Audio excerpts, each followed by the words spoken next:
This is back in the 90s. Not that long, no, back in the 2000s, quite honestly. And so there's this part of you that just goes, well, that guy shouldn't be. What do you think about this perspective? If you agree, please comment 1 in the comment section. In a memorable moment on television, George Clooney, the actor with the heart-melting smile and equally sharp mind, did not hesitate to take a direct jab at Donald Trump.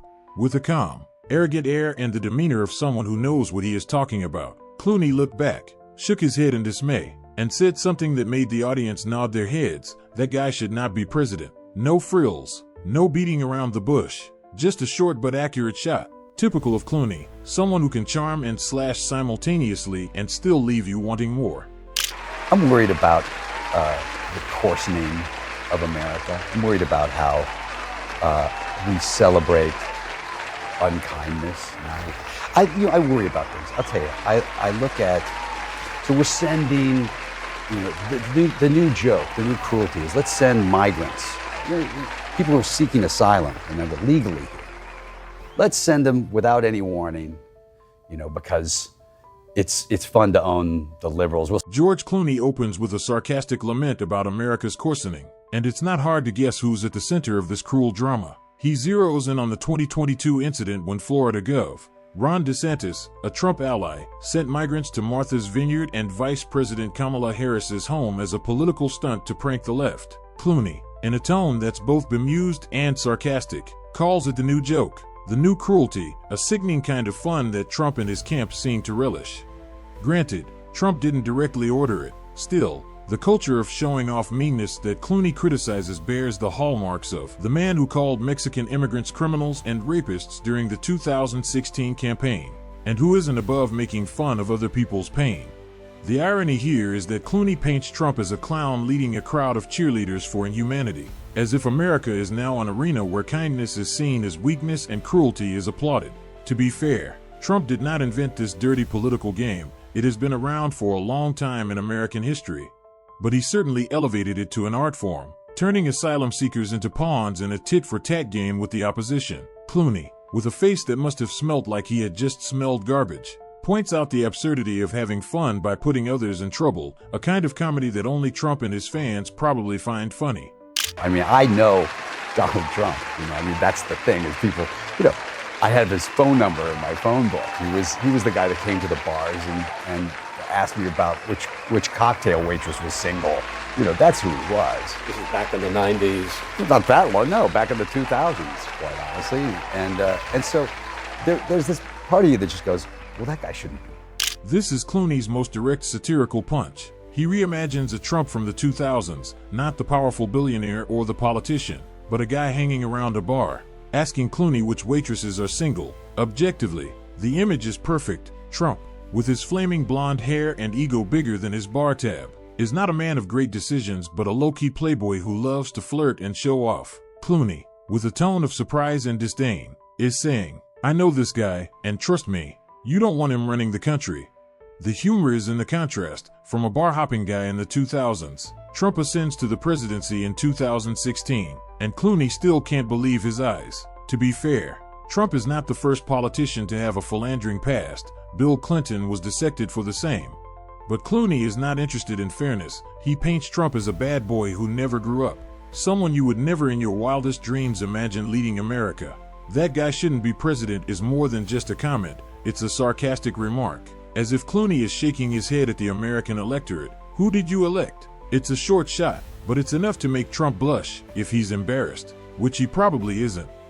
I didn't think people would vote for someone who was so deeply flawed, Clooney admits that he was wrong to doubt Trump's 2016 victory, an admission that is both self-deprecating and offensive. He calls Trump deeply flawed, and the way he emphasizes I know this guy beforehand makes the phrase not just an assessment but a jab. I saw this guy in a bar, and you elected him president? Clooney wasn't the only one shocked by Trump's win. Millions of people didn't expect a scandal-ridden TV entrepreneur to beat Hillary Clinton. But Clooney turns his surprise into irony. America has paid the price for this mistake, not just at home but also internationally, where Trump's image, from his awkward handshakes with world leaders to his late-night tweets, has raised eyebrows around the planet. The humor lies in Clooney's scornful helplessness. He didn't expect someone like Trump to be elected, and now the world is suffering. To be fair, Trump has had his successes, like boosting the economy in the face of the pandemic, but for Clooney, his deep flaws, from personality to behavior, overshadow everything.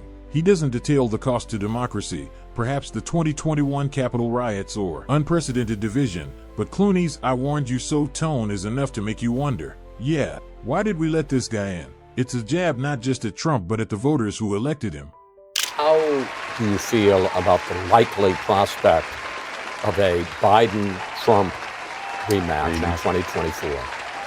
Well, look, it's all scary, just because there is a world where we could go back to where we were. I don't think it's as likely as people think, but I was wrong about the first election. Asked about the possibility of Trump running against Biden in 2024, Clooney responded with a mix of worry and sarcasm. It's all scary, right? He did not hide his fear that America could go back to square one, that is, for chaotic years under Trump, with controversial policies, shocking statements, and an ego bigger than the White House. But the irony here is that Clooney doesn't quite believe it will happen. He is timidly optimistic that Trump is no longer as charismatic as he once was, although he worries that the bar boy could make a comeback. Objectively speaking, by 2023, Trump is still the Republican Party's leading candidate, despite lawsuits and scandals, so Clooney's worries are not entirely unfounded. The funny thing is that Clooney is both worried and mocking. He was wrong to doubt Trump in 2016, so he's not so sure now, but he can't help but shake his head at the idea of a guy like Trump getting another chance at power. Trump still has a loyal fan base, those who see him as a necessary spoiler, but to Clooney, the prospect is like a B-movie horror movie whose audience is clamoring for a sequel. He doesn't say Trump is a disaster outright, but his "I'm really worried" tone is enough to paint Trump as a recurring villain, both terrifying and ridiculous. It's a gentle but powerful sarcasm. Clooney. He was just this knucklehead. I knew him before he was, a president. He was just a guy who was chasing girls. Every time he went out, he'd come over and be like, "What's the name of that girl?" That's all he was. And the idea that there's this whole group of people that, that they think he's the champion of, which he certainly can't stand in real life. George Clooney drops a bombshell when he recalls Donald Trump's pre-presidential days, a knucklehead who would ask girls their names every time he went out. Objectively, it's a perfect portrait. Trump in the 2000s, before he entered politics, was a New York playboy who loved to party and flirt, as Clooney saw when he saved his number in his contacts. Clooney's "that's all he ever had" tone isn't just a reminiscence, it's a sarcastic jab at Trump's bizarre transformation from a womanizer to a hero in the eyes of millions of supporters. The humor here is Clooney's surprise and disdain. He can't believe a guy once asked "what's that girl's name?" was held up as a symbol of the American working class, the people that, according to Clooney, Trump would absolutely not be able to stand in real life. To be fair, Trump had built a man of the people image through The Apprentice and his promises to make America great again in 2016. But Clooney painted him as a phony, a low-life playboy masquerading as a leader. The story not only attacked Trump's shallowness but also mocked those who believed he was a messiah, as if they had cast the wrong comedian in a political play. It was a satire that was both gentle and biting, typical of Clooney. There's a lot of healing that has to happen. It's going to take time. Poll numbers come up and go down. You would expect them to go back up again. Donald Trump's numbers went up and down. There's still there, prowling around in the rhododendrons. Yeah. When talking about the state of America under Joe Biden, there has been a comparison to a wounded child who needs time to heal and who is holding the stick. If not Trump, he doesn't directly blame, but the way he refers to Trump is still there. Lurking in the bushes is a sharp irony. The prowling around in the rhododendrons image depicts Trump as a predator who refuses to leave the stage, implying that he will remain a major political factor after leaving the White House in 2021, from his refusal to concede defeat to his 2024 campaign. Objectively, Trump does indeed remain influential. 2023 polls show him leading the Republican field, but Clooney turns this persistence into a joke, as if Trump were an uninvited guest who has stuck around the party. The irony lies in the contrast. Clooney wants America to heal, but Trump is like a thorn that refuses to be pulled out, always hanging around to sabotage. To be fair, Trump is not the only cause of America's divisions. The pandemic, inequality, and partisan politics have all played their part, but Clooney sees himself as a symbol of that wound. He doesn't say Trump is a disaster outright, but Clooney's "he's still there" tone is enough to make one imagine Trump as a horror movie villain, thought dead but suddenly resurrected. It's a subtle but powerful criticism, true to Clooney's calm style. And the idea that there's this whole group of people that, that they think he's the champion, of which he certainly can't stand. But he's gonna play this out for a while, and we'll see where we go with it as a country. My hope. Clooney continues his attack by emphasizing Trump's unworthiness, not just in character but in the contradiction between his image and the person he is. He mocks the idea that Trump is a champion of the working class, people who, according to Clooney, Trump would never have a chance to socialize with in real life, like he did when he was asking waitresses their names.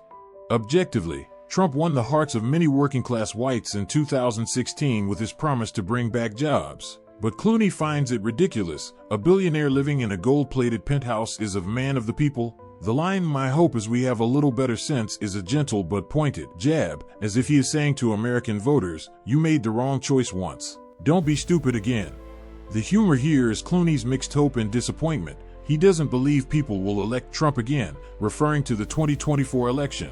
But the repeated "my hope" suggests that he's not sure. He was wrong about 2016 when he didn't think the knucklehead could win. To be fair, Trump still has appealed to a segment of voters, those who like his disruptive style, but Clooney paints him as a historical mistake that America should learn from. This is a jab not just at Trump, but at the naivety of his supporters, as if they were fooled by a salesman in an expensive suit. A president, he was just a guy who was chasing girls. Every time he went out, he'd come over and be like, "What's the name of that girl?" That's all he was. And Clooney repeats the story of a young Trump to emphasize his banality, a flirtatious guy with nothing more to offer than a few questions in a bar. Objectively, this is a very real Trump. In the 2000s, he was a TV star and party-loving businessman, often appearing in the tabloids for his affairs. Clooney, in a tone that is both bemused and amused, sounds like he is talking about an old classmate everyone would rather forget. The phrase "that's all he was" is a sarcastic jab. In Clooney's eyes, Trump was nothing more than a flashy, womanizing guy, a guy who should have stopped at a bar, not the White House. The humor lies in the simplicity of this memory. Trump is not a great or complex figure, just a smooth-talking guy who asked a waitress her name. That's all. Trump has changed his image over time, from playboy to politician. But Clooney doesn't buy the transformation. He keeps Trump forever in the role of knucklehead as a reminder that he has nothing special to deserve power. the person who should be applauded is the president who did the most selfless thing that anybody's done since George Washington. And that's true. George Clooney opens with a flowery tribute, a president who has made the most selfless act since George Washington by relinquishing power for the greater good. Given the recent context, Clooney seems to be referring to Biden's decision on July 21, 2024, to drop out of the presidential race and make way for Kamala Harris, following pressure from Democrats over his age and health. Objectively, it's a rare move, a sitting president voluntarily stepping aside from the political fray, and Clooney, who has publicly endorsed Biden, clearly wants to celebrate it. But the irony here isn't in the compliment but in the implicit contrast with Donald Trump, a man Clooney once called a knucklehead who never lets go. Clooney doesn't directly mention Trump, but the line "it's very hard to let go of power," we know that. We've seen it. You know, all around the world is an indirect jab at him.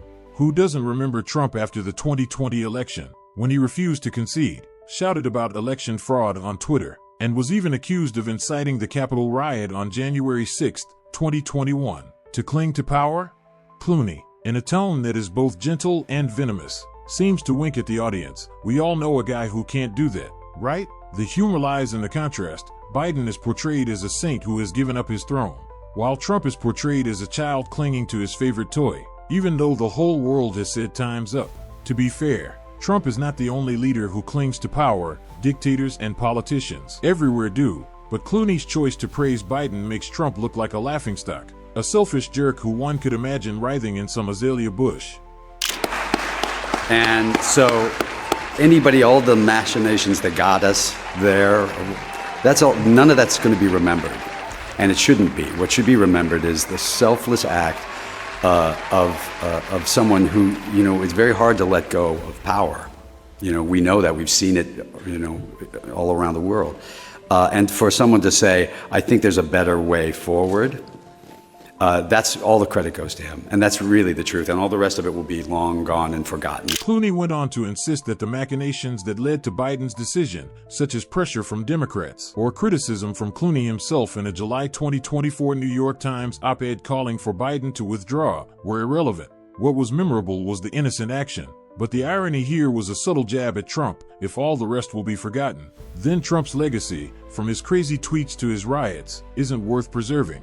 Trump has left a huge mark, good or bad, but Clooney paints it as a historical trash heap that America should throw away, while Biden's actions are a gem to be cherished. The line "none of that's going to be remembered, and it shouldn't be" is a cold irony. Hey, Trump, your antics will be dust. Don't be so smug. The humor here is that Clooney both elevates Biden and slams Trump without ever mentioning him by name, a subtle irony. To be fair, Trump still has a lot of clout among Republicans and isn't as easily forgotten as Clooney would hope. But the way he's being referred to as the antithesis of carefree is laughable. Trump, with an ego bigger than the White House, would surely be furious if he heard it, but that's what makes the irony all the more interesting.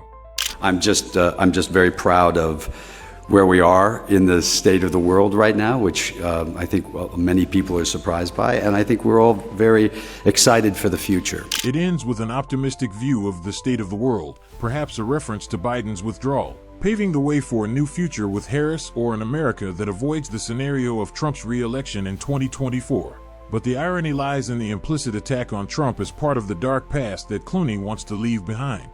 Trump is a big obsession for people like Clooney, who worried about a world where we go back to where we were in the previous documentary. The phrase "many people are surprised by" is a gentle jab. Everyone thought America would continue to be chaotic under Trump's shadow. But now Clooney is proud that it has turned the other way, as if he were saying, "See, we got rid of the knucklehead." The humor here is Clooney's somewhat naive optimism. He is very proud and excited about the future, as if Trump just doesn't come back and everything will be fine. To be fair, America in 2024 is still divided and in crisis, and Trump is still a force to be reckoned with. Polls show him leading the Republican field.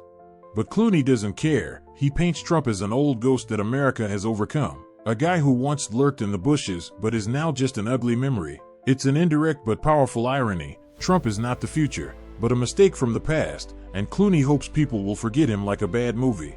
And so, while George Clooney dreams of a healed and moving America, Donald Trump is still lurking somewhere, a former bar-hopping knucklehead turned political ghost, clinging to power like a blonde wig. From the bar in the 2000s to the White House, his journey is a soap opera that makes audiences not know whether to laugh or cry. Clooney praises the selflessness of those who know how to let go. But what about Trump?